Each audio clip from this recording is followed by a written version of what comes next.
94 లక్షల రూపాయలు మాత్రమే ఇచ్చింది.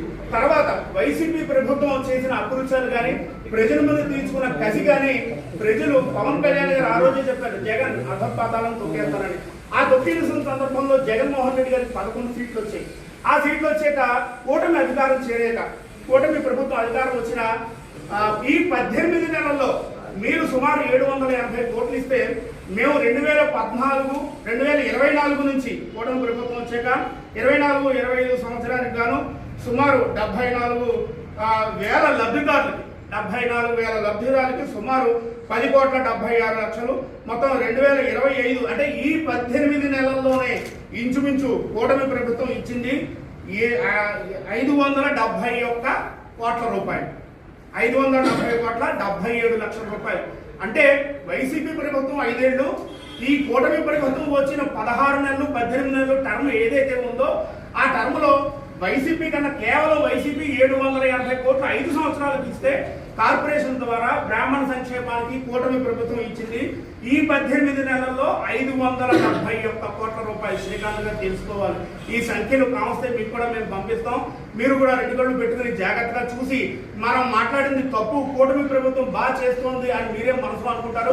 మీ అధినేతకు భయపడి పైగా చెప్పలేరు అంతే. కాకపోతే సుమారు లబ్ధిదారుల సంఖ్య 2,21,000 రూపాయలు, 21,000 మంది. ఇది ఈ 18 నెలల్లో మేము చేసింది. తర్వాత శ్రీకాంత్ గారు అంటారు బ్రాహ్మణ సంక్షేమానికి 2014లో కూటమి మేనిఫెస్టో ఇచ్చింది కదా, మేనిఫెస్టోలో ఇచ్చింది ఏం చేశారని చెప్పి ఈ యొక్క కాగితాన్ని చూపించారు. ఈ కాగితాన్ని చూపించి ఇందులో ఒక్కొక్కటి కూడా చదివి వినిపించడం జరిగింది. ఇందులో చదివి వినిపించిన దాంట్లో శ్రీకాంత్ గారికి కొన్ని చెప్తున్నాను.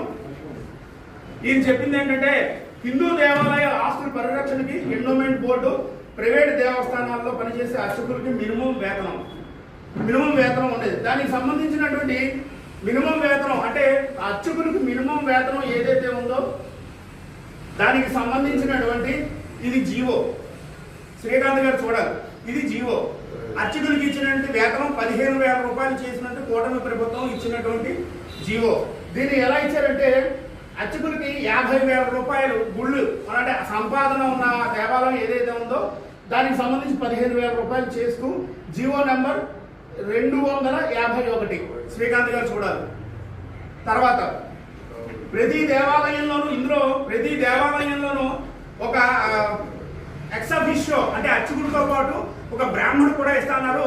ఈ రోజు ఎక్కడ ఇచ్చారు, ఏ రాష్ట్రంలో కూడా ఇవ్వలేదు అంటున్నారు. దానికి సంబంధించినటువంటి బిల్లు గెజెట్ నోటీస్ ఇచ్చారన్నమాట. గెజెట్ నోటీస్ ఇచ్చి బిల్లు నెంబర్ 30/2020